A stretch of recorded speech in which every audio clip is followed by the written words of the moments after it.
하나님 감사합니다. 2020년 한 해도 주님 지켜주셔서 오늘이 2020년 마지막 이제 월요일을 맞이하게 됩니다. 선하신 주여, 이때까지도 저희들을 지켜주셨사오니 앞으로도 저희들을 지켜주시고 함께하여 주실 줄 믿습니다.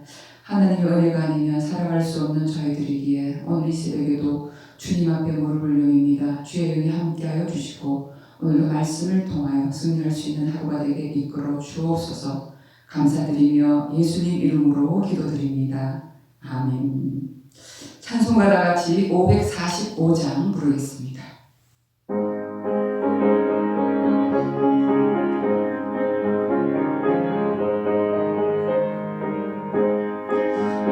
눈에 아무 증거 아니 되어도 믿음만 가지고서 늘 걸으며 이 귀에 아무 소리 아니 들려도 하나님의 약속 위에 서리라.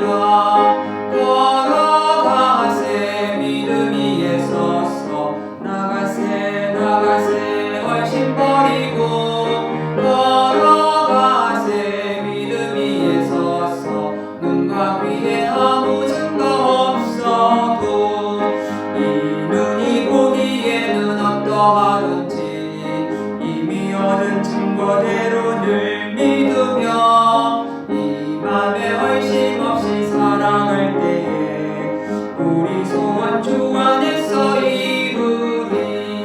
걸어가세 믿음 위에 서서 나가세 훨씬 버리고 걸어가세 믿음 위에 서서 눈과 귀에 아무 증거 없어도 주님의 거룩함을 두고 맹세하. 주 하나님 아버지는 참 믿구나. 그 귀한 모든 약속 믿는 자에게 능치 못할 무슨 일이 있을까. 걸어가세 믿음 위에 서서 나가세 훨씬 버리고 걸어가세 믿음 위에 서서 눈과 귀에 아무 증거 없어도. 아멘. 오늘 말씀은 시편 41편 1절에서 13절까지 말씀입니다. 시편 41편 1절에서 13절까지 구약성경 832쪽입니다. 구약성경 832쪽입니다. 네, 제가 읽어드리겠습니다. 가난한 자를 보살피는 자에게 복이 있으며 재앙의 날에 여호와께서 그를 건지시리로다. 여호와께서 그를 지키사 살게 하시리니 그가 이 세상에서 복을 받을 것이라. 주여 그를 그 원수들의 뜻에 맡기지 마소서. 여호와께서 그를 병상에서 붙드시고 그가 누워 있을 때마다 그의 병을 고쳐 주시나이다. 내가 말하기를 여호와여 내가 은혜를 베푸소서. 내가 주께 범죄하였사오니 나를 고치소서 하였나이다. 나의 원수가 내게 대하여 악담하기를 그가 어느 때에나 죽고 그의 이름이 언제나 없어질까 하며 나를 보러 와서는 거짓을 말하고 그의 중심에 악을 쌓았다가 나가서는 이를 널리 선포하오며 나를 미워하는 자가 다 하나같이 내게 대하여 수군거리고 나를 해하려고 꾀하며 이르기를 악한 병이 그에게 들었으니 이제 그가 눕고 다시 일어나지 못하리라 하오며 내가 신뢰하여 내 떡을 나눠 먹던 나의 가까운 친구도 나를 대적하여 그의 발꿈치를 들었나이다. 그러하오나 주 여호와여 내게 은혜를 베푸시고 나를 일으키사 내가 그들에게 보응하게 하소서. 이로써 내 원수가 나를 이기지 못하오니 주께서 나를 기뻐하시는 줄을 내가 알았나이다. 주께서 나를 온전한 중에 붙드시고 영원히 주 앞에 세우시나이다. 이스라엘의 하나님 여호와를 영원부터 영원까지 송축할지로다. 아멘. 아멘. 예, 오늘은 한 주간은 시편을 우리가 생각해 보게 됩니다. 시편은 총 5권으로 나누어져 있습니다. 41편은 제1권 마지막 되는 그런 부분입니다. 이 시편의 배경은 명확하지 않지만 다만 내용적으로 볼 때 시인의 질병과 관련이 있으므로 시편 26편, 38편, 39편과 그 저자 배경이 일치 않다고 볼 수 있습니다. 이 시편이 언제 기록되었는지 잘 알 수 없지만 그런데 많은 분들이 이 시편의 내용을 보고 예수님께서 가룟 유다의 배신을 예고하시면서 인용한 구절 내용이 다윗의 모사였던 아히도벨의 배신을 연상시키므로 다윗을 배반하며 압살롬의 반역에 동참했을 때 쓴 것으로 그렇게 봅니다. 병이 들었을 때 가까운 친구가 배신하여 대적하는 상황에서 이 시를 썼기 때문입니다. 그렇다면 이 시의 배경은 사무엘하 15장에서 17장을 배경으로 한 시로 우리가 볼 수 있겠습니다. 먼저 1절을 보시면 복이 있으며 이렇게 말씀하고 있지 않습니까? 여기에 해당하는 이 말은 우리가 1권 시편 1장 1절을 시작하면서도 시작하였던 말입니다. 이를 통해서 시편 1권이 복을 의미하는 아슈레로 시작하여 아슈레로 끝맺음을 알 수 있습니다. 이는 시편을 한 권으로 묶어주기 위한 것으로 해석할 수도 있겠습니다.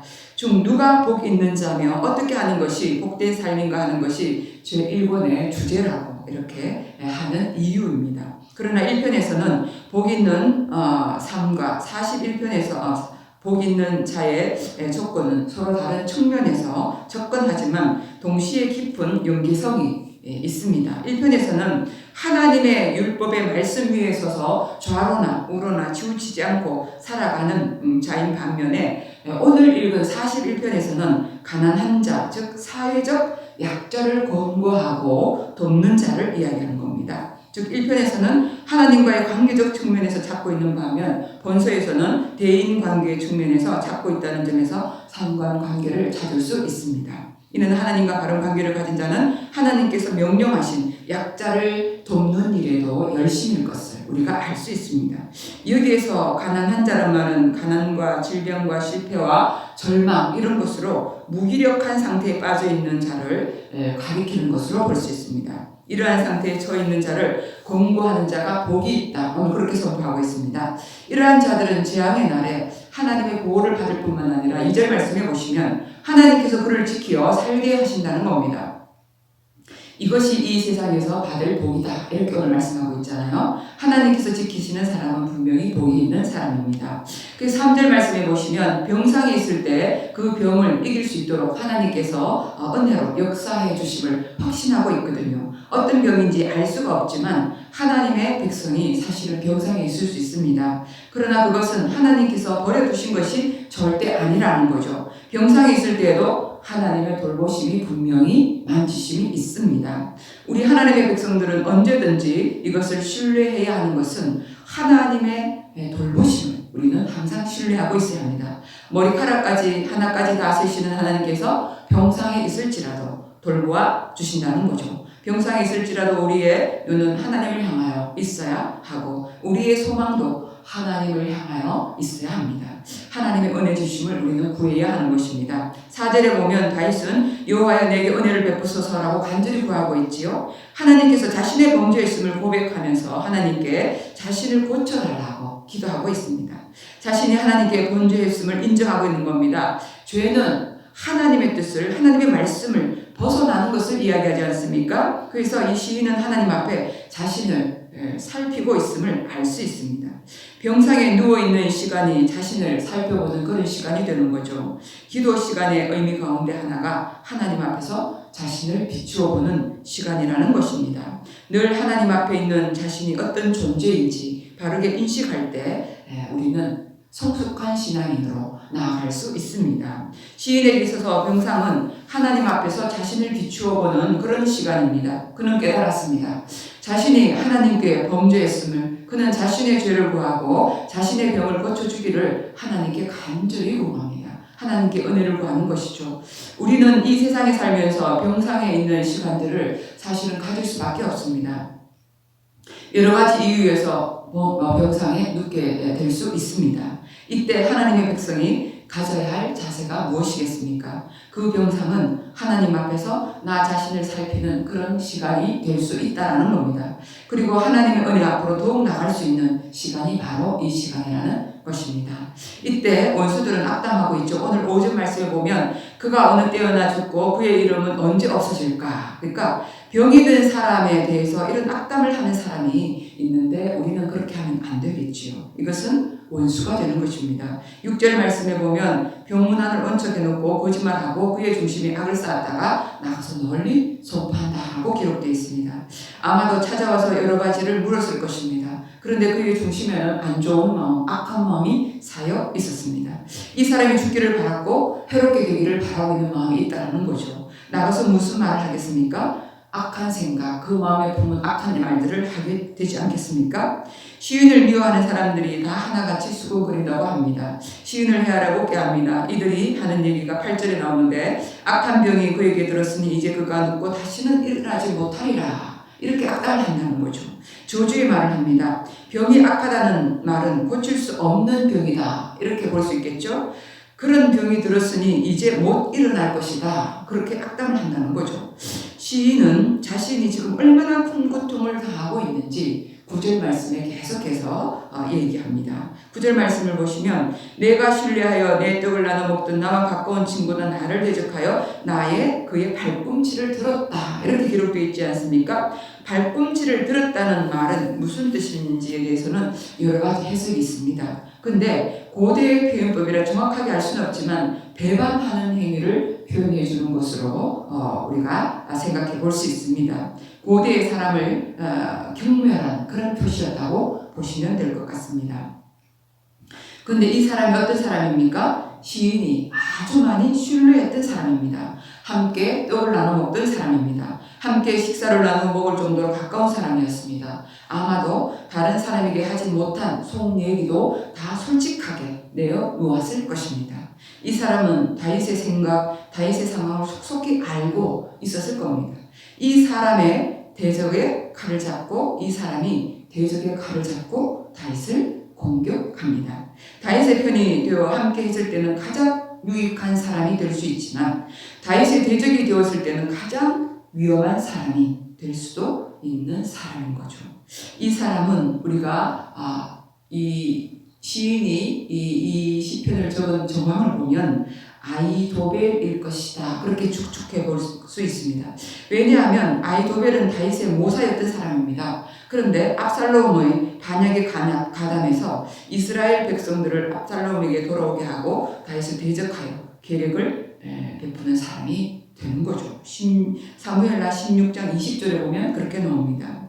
이 사람의 계략은 사람이 하나님께 받아서 물어받은 말씀과 같이 아주 굉장히 탁월했다고 해요. 그래서 사무엘하 17장 1절에서 4절에 보면 아이도벨은 다윗을 잡을 수 있는 탁월한 계략을 이렇게 짜게 됩니다. 그러나 그 계략이 다윗의 친구였던 후세에 의해서 무너지고 아이도벨은 자기 집으로 돌아가서 스스로 목을 매달아 죽게 되지요.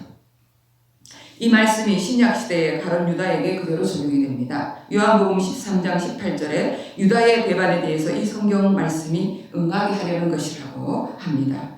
우리 하나님의 백성들은 이 세상에 살면서 하나님의 백성들이 사실은 당할 수 있는 일들입니다. 이것도 우리 믿는 사람들에게 굉장히 큰 고난입니다. 마음에 말할 수 없이 깊은 빕스를 꽂는 행위가 되기 때문에 그렇습니다. 우리 그리스도인들은 이런 배신의 길을 걸어서는 절대로 되지 않습니다. 참된 그리스도인은 이런 길을 걷지 않아야 합니다. 성도는 신실한 사람이 되어야 한다고 말씀하셨습니다. 끝까지 사랑하고 신뢰를 지킬 수 있는 삶이 되어야 합니다. 이 신실함이 일회성이 되어서는 안 된다는 거죠. 매일 매순간 항상 이것이 지속되어야 한다는 겁니다. 다윗은 하나님께 구합니다. 10절 말씀에 보면 이런 상황에 처해 있지만 자신에게 은혜를 베풀어 달라고 간절히 구하고 있습니다. 자신을 일으켜 주셔서 그들에게 부응하게 하고 공의를 드러내게 해달라고 간구하고 있습니다. 무슨 말입니까? 회복을 구하는 겁니다. 대적하는 원수가 이기지 못할 것이라는 확신을 지금 얘기하고 있는 겁니다. 원수는 패배할 것입니다. 왜냐하면 하나님께서 다윗을 기뻐하시기 때문에 그렇습니다. 하나님께서 다윗을 붙들고 계시기 때문에 그렇습니다. 영원히 하나님 앞에 세워주셨기 때문에 12절에 보면 그렇습니다. 하나님께서 영원히 살펴주는 사람이기 때문에 원수는 패배하고 자신은 다시 설 것임을 여기서 확신하고 있습니다. 그렇습니다. 우리는 예수 그리스도에 의해서 영원한 생명을 얻은 사람들입니다. 하나님 나라의 영원한 기업을 상속받을 사람들입니다. 이것은 하나님께서 은혜를 주셨기 때문입니다. 무한한 은혜를 우리에게 부어주셨기 때문에 우리는 이러한 지위와 이러한 것들을 누릴 수 있습니다. 우리는 하나님의 은혜를 의지하면서 살아야 합니다. 우리가 구원받은 백성으로 소개된 것은 전적으로 하나님의 온전하신 은혜이기 때문에 그렇습니다. 또한 날마다의 삶을 하나님의 은혜에 의지해서 살아가고, 그러면 이 배신과 대적의 힘으로 치는 이 폭풍우 속에서도, 이 세상 속에서도 다시 일어나서 굳굳이 나아갈 수 있기 때문에 그렇습니다. 그래서 13절에 보면 다윗은 어떻게 합니까? 하나님께 송영을 드리고 있습니다. 하나님을 찬송하고 있습니다. 하나님 영원히 찬송받으실 분이라고, 이것이 하나님과 함께 산 사람의 결론입니다.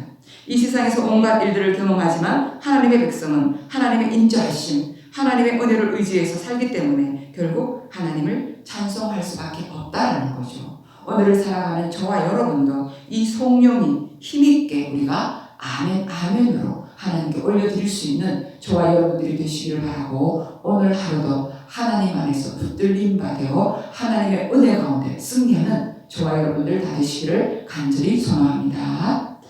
기도하겠습니다. 하나님 감사합니다.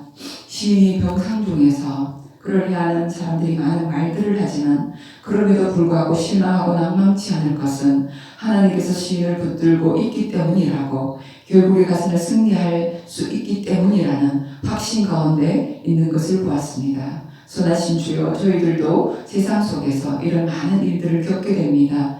병상에 누워 있을 수 있고 또는 가장 믿었던 사람에게 배신당하는 그런 일도 있을 수가 있습니다. 하나님, 그럴 때마다 하나님을 바라보게 하시고 우리를 붙드시는 하나님의 그 손길을 굳건히 붙들고 다시 일어설 수 있게 하여 주시옵소서. 분명히 우리 주님께서는 병상에서 저희들을 일으키실 것이고, 또한 배신당한 사람들 때문에 넘어지지 않고 일어설 수 있는 힘을 저희들에게 주실 것이기 때문임을 분명히 믿습니다. 주님, 오늘 하루도 저희들 승리하며 나아갈 수 있도록 인도하여 주옵소서. 감사드리며 이 모든 말씀 우리 주님 예수 그리스도의 이름으로 간절히 기도드리옵나이다. 아멘. 하늘에 계신 우리 아버지, 아버지의 이름을 거룩하게 하시며 아버지의 나라가 오게 하시며 아버지의 뜻이 하늘에서와 같이 땅에서도 이루어지게 하소서. 오늘 우리에게 일용할 양식을 주시고 우리가 우리에게 잘못한 사람을 용서하여 준 것 같이 우리 주의를 용서하여 주시고 우리를 시험에 빠지지 않게 하시고 악에서 구하소서. 나라와 권능과 영광이 영원히 아버지의 것입니다. 아멘. 이 시간 우리 교회에 이렇게 보시면 연세 드신 분들도 그렇고 또한 환우분들이 많이 있습니다. 여러분이 기억나시는 대로 이 시간 우리 환우분들을 위해서 기도해 주시고, 또 우리 교회가 더 화목하고 사랑이 많은 교회가 될 수 있도록 이 시간 다 같이 기도해 주시기 바랍니다. 기도하겠습니다.